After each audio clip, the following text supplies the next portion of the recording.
प्यारे बुजुर्गों, माताओं, भाई और बहनों, ज़िंदगी क्या है, इसमें हमारे रिश्ते नाते क्या हैं, हम इस धरती पर क्या करने के लिए आए हैं, ये समझना, इसे जानना,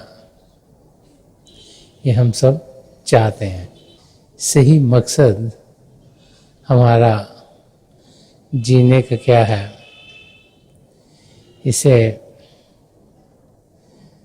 जानना इंसान के लिए बहुत ही ज़रूरी है ताकि वो अपने मकसद को पूरा कर पाए।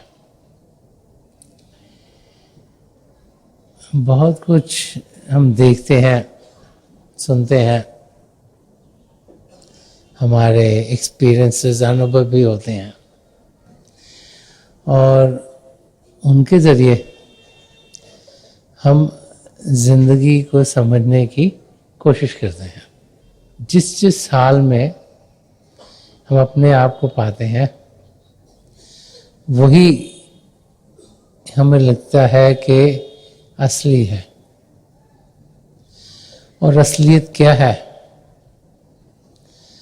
उसकी खोज बहुत बार इंसान करता नहीं, क्योंकि जो कुछ उसके साथ हो रहा होता है उसी को असली समझते समझते वो अपनी ज़िंदगी गुजार देता है।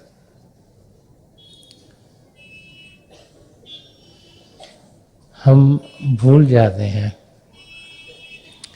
कि हमारा कोई रखवाला है। हम भूल जाते हैं कि पिता परमेश्वर जिसने ये सृष्टि रची, उनसे हमारा कोई रिश्ता नाता है। क्योंकि जिसे कभी देखा ना हो, जाना ना हो, पहचाना ना हो, उनसे जोड़ कैसे हो, उनसे लगाव कैसे हो, उनकी समझ कैसे आए। तो हम हिस्ट्री की ओर ध्यान देते हैं। जो हिस्ट्री में हुआ उससे कुछ समझने की कोशिश करते हैं। और जैसे जैसे हिस्ट्री को पढ़ने की कोशिश करते हैं तो देखते हैं कई राजा महाराजा आए, कई डायनेस्टीज आई, कई वाक़े हमें सुनने को मिलते हैं कि एक राजा ने अपना राज्य बड़ा किया, एक डायनेस्टी आई, उसने एक किस्म की चीज़ें की, और फिर देखते हैं कि जो चीज़ उठती है वो फिर गिर जाती है। और इंसान खुश किस हालत में रहे, उसकी जानकारी जब पाने के लिए निकलते हैं तो हमारे कदम हमें महापुरुषों के चरणों की ओर खींचना शुरू कर देते हैं। उनकी टीचिंग्स, उनके वचन जब हम पढ़ते हैं तो हम देखते हैं कि वो अनुयायी, वो जिज्ञासु, वो सीकर्स जो किसी पूर्ण महापुरुष के चरण कमलों में पहुंचे, उनकी जिंदगी के वाक्यों से ही यही लगता है कि वो सुखी थे।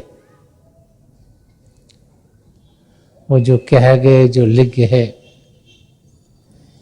जब उसकी ओर ध्यान देते हैं तो हम देखते हैं कि एक महापुरुष के अंग संग होकर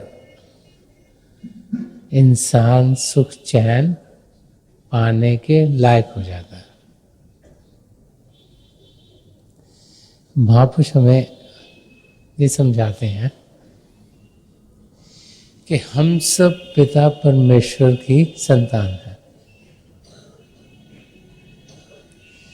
हम चेतन हैं, कॉन्शियस हैं। उस चेतनता का हमने अनुभव करना है। वो चेतनता इस वक्त हमें लगता है कि छुपी हुई है, हमें उसकी कोई जानकारी नहीं, लेकिन उसकी जानकारी पाई जा सकती है। महापुरुष बहुत बारी समझाते हैं कि हम सब एक आत्मा है, वो आत्मा जो चेतन है, कॉन्शियस है, प्रभु के प्रेम से भरपूर है, और उस आत्मा का मिलन पिता परमेश्वर से हो सकता है। हम तो समझते हैं कि हम कई बिलियन लोग तो इस दुनिया में रहते हैं, और फिर आत्माएं तो जानवरों में भी, परिंदों में भी, और जितने जीव हैं उनमें भी, तो कितने बिलियंस और बिलियंस और बिलियंस ऑफ लाइफ्स होंगी। तो ये आत्माएं पिता परमेश्वर से मिलेंगी कैसे? हम उन्हें भूल क्यों गए हैं? हमारे रिश्ते नाते अगर प्रभु से हैं तो उसकी हमें जानकारी मिलती क्यों नहीं? अगर आप समझने की कोशिश करें, अगर हिस्ट्री की ओर देखें, तो इंसान ने हर समय कोशिश की कि वो नई चीज़ों को जाके ढूंढे। उस समय बोट्स के जरिए समुंदर को पार करके इंसान नए नए एरियाज तक पहुंचने की कोशिश करता था। क्रिस्टोफर कोलंबस जो यूरोपियन था, वो यूरोप से निकला ढूंढने के लिए कि नए देश कहाँ हैं, क्योंकि उसने हिंदुस्तान के बारे में बहुत कुछ सुना था। हमारी सभ्यता बहुत पुरानी है और दूर दूर से लोग हिंदुस्तान की जानकारी पाने के लिए आते थे। तो हिंदुस्तान की खोज में निकल पड़ा, और जहाँ पहुँचा, जब उसे ज़मीन मिली, उसने कहा यही हिंदुस्तान है, और पता लगा कि हिंदुस्तान की जगह अमेरिका पहुँच गया था। अब जहाँ जहाँ इंसान ने खोज की, वो वहाँ जाकर सेटल होने लग पड़े, वो वहाँ जाकर रहे, और फिर वहाँ पर बसने शुरू हो गए। जो कल्चर्स उनकी अपनी थी, वो 1, 2, 3, 4, 5 जनरेशन में बदलनी शुरू हो गई। जो जो वहाँ रहते थे उनके साथ मिलनी शुरू हो गई। इसलिए आजकल के टाइम में अगर हम इंडिया की ओर देखें, तो इंडिपेंडेंस हुए 1947 से इंडिपेंडेंस हुई थी, और तब से अगर देखें तो इंडिया में एजुकेशन के ऊपर बहुत जोर रहा। 5 ईयर प्लान्स होते थे, उसमें एजुकेशन के ऊपर जोर था। हर एक माँ बाप की ख्वाहिश थी कि हमारे बच्चे पढ़ लें। अब जब बच्चे पढ़े लिखे और उनकी इंटेलिजेंस बढ़ी, तो जिस किस्म की उन्होंने पढ़ाई की, माँ बाप ने सोचा कि अगर इंडिया में अभी इतनी डेवलपमेंट नहीं हुई, तो इन्हें किसी को इंग्लैंड भेज दो, किसी को कनाडा भेज दो, किसी को ऑस्ट्रेलिया भेज दो, किसी को अमेरिका भेज दो। और कोई 30-40 साल पहले उन्होंने बच्चों को अपने जो अच्छे पढ़े लिखे थे, जो बहुत अच्छा सब कुछ करते थे, जो अच्छा सीखते थे, उन्हें बाहर भेजा, इसलिए कि वो और बेहतर हो सके। तो हर एक माँ बाप यही सोचता था कि मेरा बच्चा बाहर जाएगा, 2 साल पढ़ेगा, कुछ सीखेगा, 3-4 साल में वापस आ जाएगा। लेकिन हुआ क्या? जब वो यहाँ से बाहर गए, जहाँ पर गए, पहले तो उस कल्चर को समझने के लिए उन्हें समय लगा। यहाँ पर खाना कुछ और मिलता था, वहाँ कुछ और मिलता था। यहाँ पर तौर तरीके कुछ और थे, वहाँ के तौर तरीके कुछ और थे।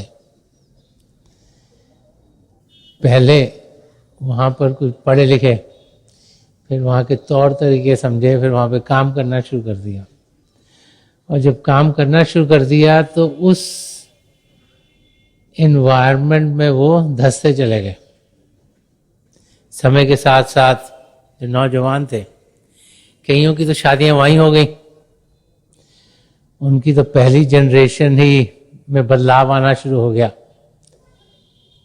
कि लोग वहां रहकर सोचना शुरू हो गए कि अब वापस हिंदुस्तान में जाके रहना बड़ा मुश्किल है, क्योंकि फर्क बहुत है। चीज़ें यहाँ बड़ी साफ, चीज़ें अलग मिल रही हैं, अच्छी मिल रही हैं। अगर टेलीफोन भी चाहिए, अब तो चीज़ें इंडिया में बहुत बदल गई हैं, मैं 30-40 साल की बात कर रहा हूँ। अगर टेलीफोन चाहिए तो पहले क्या 2-2, 4-4 साल लगते थे कनेक्शन लेने के लिए। अगर कार खरीदनी है तो नाम लिखा दो, नंबर ही नहीं आता था 2-4 साल तक। वहाँ पर गए, फ़ोन चाहिए 1 मिनट में मिल गया, कार चाहिए 1 मिनट में मिल गई। तो लोगों ने सोचा यहाँ रहना आसान है, कहा ठीक, कल्चर अपनी रखी, शादी हिंदुस्तान में करके आएंगे। वापस आए, शादी की, फिर वापस चले गए उधर। अब उनके वहाँ बच्चे हो गए। जब बच्चे वहाँ पले तो वो उस कल्चर में पले। अब जब वो बड़े, उनके आगे शादी हुई तो 2, 3, 4, 5, 6, 7, 8 जनरेशन। ये यूरोपियंस के साथ हुआ अमेरिका में, क्योंकि यूरोपियंस वहाँ गए कोई 250-300 साल पहले। तो अब जो वहाँ की जनरेशन है वो कोई अपने आप को यूरोपियन नहीं समझता। सारा अमेरिका यूरोप से बना हुआ है। कोई इंग्लिश मैन है, कोई जर्मन है, कोई फ्रेंच है। और अभी तो पिछले 40-50 साल में अब इंडियंस आने शुरू हो गए, या चाइनीज या पाकिस्तानी या बाकी देशों के। नहीं तो पहले जितने भी लोग वहाँ गए थे सब यूरोप के थे। उनकी जब 10-15 जनरेशन पड़े, अब अपने आप को कोई वहाँ यूरोपियन नहीं कहता, सब अमेरिकन कहलाते हैं। वो भूल भी गए हैं बच्चे के उनके माँ बापों के माँ बाप के माँ बाप को यूरोप से आए थे। और अगर उनको याद भी है तो कोई उनको उस देश से कुछ लगाव नहीं, क्योंकि वो नई जगह को ही अपनी कंट्री समझना शुरू हो गए। यही हालत हम सबके साथ हुई है। हम आत्माएं हैं, पिता परमेश्वर के साथ हंसी खुशी प्यार से जी रहे थे, सचखंड में थे। एक नया मंडल बन गया पार ब्रह्म का। किसी ने कहा मुझे तो सैर करनी चाहिए, देखियो पार ब्रह्म कैसा बना हुआ है, नई जगह बनी है, इसको कुछ जानकारी हो। माँ बाप ने भी सोचा ठीक है नई जगह है, देखते हैं, बच्चों को भेजते हैं कि देख के आए। पिता परमेश्वर ने कहा ठीक है। बच्चों ने जब कहा कि हमने वहां जाना है, पिता परमेश्वर कहा हाँ तुम जाओ और जाके जल्दी जल्दी वापस आना। वो गए, वो जगह उन्हें उनके लिहाज से जैसी भी लगनी शुरू हो गई, वहां पर ही रहना शुरू कर दिया। वहां पर पहुंचे तो लगा कि थोड़ी देर के बाद ब्रह्मांड बन गया, इसके वो भी चेक करें। उस और कदम बढ़ाने से उसके बाद अन्न बन गया है, इसको भी देखें यहाँ का है। तो पिंड का देश बन गया कि भाई इसकी भी सैर करके हैं। तो अब कहाँ सचखंड, कहाँ पिंड का देश, यहाँ आकर जब बैठे, यहाँ पर जिए, तो वो अपने आप को यहाँ के ही मानना शुरू हो गए। अब जैसे बहुत बड़ी क्या है, कोई यहाँ से पहले जाता है दुबई, दुबई से जाता है इंग्लैंड, इंग्लैंड से जाता है कनाडा, वहां से जाता है अमेरिका, कोई ऑस्ट्रेलिया से घूम के आता है अमेरिका। सोचता है यहाँ से यहाँ जाए, यहाँ से यहाँ जाए, यहाँ से यहाँ जाए, सारी चीजें देखते चल जाए। अब जब वहां पहुंचे तो पिछली चीजें इंसान भूलना शुरू हो जाता है, और वही हालत हम सबकी हुई है। यहां इस पिंड के देश में जीते हुए, इस धरती पर जीते हुए, हम सब अपने असली धाम, निज धाम सचखंड को भूल चुके हैं और अपने आप को सिर्फ धरती के साथ ही जोड़े हुए हैं। इस शरीर में इंद्रियां प्रभु ने दी ताकि इस धरती पर हम रह सकें, और जो कुछ इंद्रियों के जरिए हम ग्रहण करते हैं उसे असली समझ बैठते हैं। ये भूल जाते हैं कि ये इंद्रियां सिर्फ इस दुनिया की जानकारी के लिए, तो बच्चों को समझाया जाता है तुमने खुद अपनी आंखों से जो देखा वो ठीक है, जो कानों से सुना वो ठीक है। ऐसे ही सूंघने की इंद्रिय, चखने की इंद्रिय, स्पर्श की इंद्रिय। तो हम उन्हीं इंद्रियों के घाट पर जीते जीते जीते अपनी जिंदगी गुजार देते हैं। जैसे एक स्वप्न में जब इंसान अपने आप को पाता है तो सोचता है स्वप्न ही रियल है। जब तक जागृति ना हो तब तक वो हमें स्वप्न ही लगता है। तो वही हालत हम सबकी है। इस धरती को असली समझते हुए इस धरती में अपने लिए कुछ हम करने के लिए कदम बढ़ाते हैं।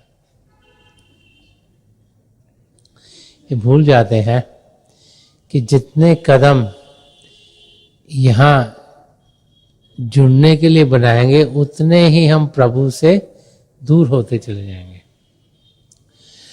अब जब इतनी आत्माएं प्रभु से दूर हुई तो प्रभु ने कुछ सिस्टम तो बनाया कि भी हम वापस जा सकें। काल का विधान जो कि निचले 3 मंडलों में पिंडांड ब्रह्मांड में चलता है, उसमें हमारी आत्मा जैसी करनी वैसी भरनी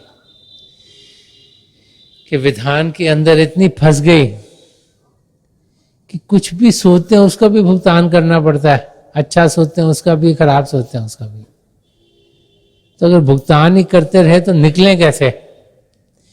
कैसे उन कर्मों को हम अपने आप से अलग करें ताकि ये जो बोझ हमारे सिर पर है ये हट जाए।